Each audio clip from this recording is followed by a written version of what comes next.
Hello. కానమోకు కథావచనం మోహనవచనం పరిజ్ఞాన హితబాండం నిత్య చదువరి శ్రోతలకు ఆహ్వానం. నమస్కారం. చదవదగునెవరు రాసిన తదుపరి చదివిన వెంటనే మరువక పలువురికి వినిపింపబూనిన అది ఏ పరిజ్ఞాన హితబాండమవుపో మహిళ మోహనవచనమై విరాజిల్లు. పరిజ్ఞాన హితబాండం లక్ష్యం ప్రతివారీ సమాచార హక్కు. ఆస్ఫూర్తితోనే ఇప్పుడు ఈనాడు ఎడిటోరియల్ సౌజన్యంతో మానవ ధర్మం మాతాపితల సంరక్షణ అనేటువంటి అంశాన్ని ఇప్పుడు మీ కానమోకు కథావచనం శ్రోతలకు మీ కానమోకు స్వరంలో వినిపిస్తాను వినండి. మానవ ధర్మం మాతాపితల సంరక్షణ. ఇక వినండి. అసహాయ అమ్మా నాన్నల కోసం,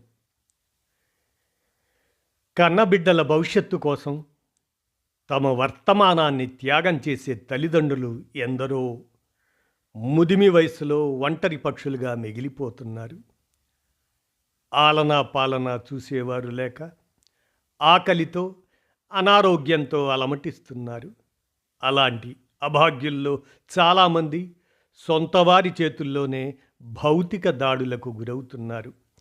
ఏజ్వెల్ ఫౌండేషన్ వారి సర్వే ప్రకారం దేశీయంగా 71% వృద్ధులు కుటుంబ సభ్యుల దాష్టీకాలను ఎదుర్కొంటున్నారు.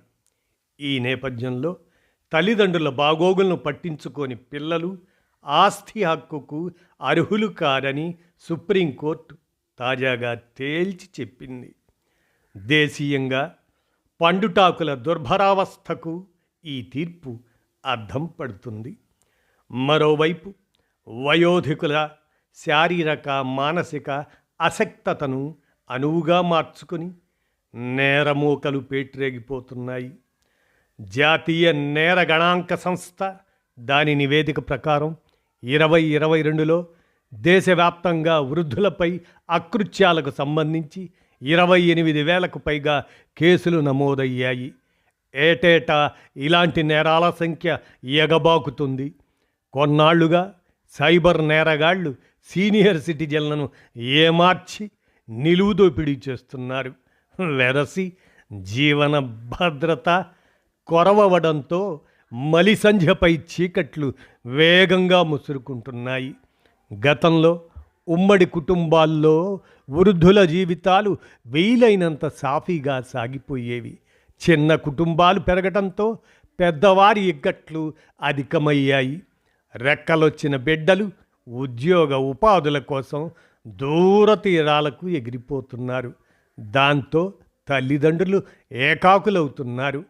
అందుకే చాలా గ్రామాలు నేడు బోసిపోయి కనపడుతున్నాయి. కనిపెట్టుకునే తీరిక ఓపిక లేవంటూ తల్లిదండ్రులను వృద్ధాశ్రమాల్లో విడిచిపెడుతున్న పిల్లలు ఎందరో. కళ్ళల్లో పెట్టుకొని పెంచిన అమ్మా నాన్నలను ఊరు కాని ఊరిలో నడి రోడ్డు మీద వదిలేసిపోతున్న ప్రబుద్ధులు ఉన్నారు. సంపాదించినంత బిడ్డల బాగు కోసం వెచ్చించడంతో వయసు పైబడిన తరువాత చాలామంది తల్లిదండ్రుల చేతుల్లో చిల్లిగవ్వ మిగలడం లేదు. పలకరించే మనుషులు లేక అయిన వారికే కాని వారమయ్యామన్న బాధను భరించలేక ఎంతోమంది బలవన్మరణాలకు పాల్పడుతున్నారు. ఈ దుస్థితిని నివారించడం కోసమే కేంద్రం తల్లిదండ్రుల వృద్ధుల పోషణ సంరక్షణ చట్టాన్ని తెచ్చింది. కానీ 85% పైగా వయోధికులకు దీనిపై అవగాహన కొరబడింది. చట్టంపై జనచేతనకు ప్రోధి చెయ్యడంలో ప్రభుత్వాల అలక్ష్యం నిస్సహాయ తల్లిదండ్రులకు శాపమవుతుంది. భారతీయుల సగటు ఆయుర్దాయం క్రమంగా పెరుగుతుంది. అదే సమయంలో సంతాన సాఫల్య రేటు తగ్గిపోతుంది. తత్ఫలితంగా వృద్ధుల సంఖ్య అధికమవుతుంది. 2021లో దేశ జనాభాలో 60 ఏళ్లు పైబడిన వారి సంఖ్య 10%గా నమోదైంది. 2036 నాటికి వారు 15%కి, 2050 నాటికి దాదాపు 21% చేరతారని ఐక్యరాజ్య సమితి నివేదిక అంచనా వేసింది. అధికారిక గణాంకాల ప్రకారం ఇండియాలో ఇప్పటికే 75% వయోధికులు దీర్ఘకాలిక వ్యాధుల బారిన పడ్డారు. 20% మానసిక సమస్యలను ఎదుర్కొంటున్నారు. వృద్ధ జనాభా పెరుగుదలకు అనుగుణంగా తగిన ఆరోగ్య సంక్షేమ పథకాలను అమలు చేయడం ప్రభుత్వాల విధ్యుక్త ధర్మం.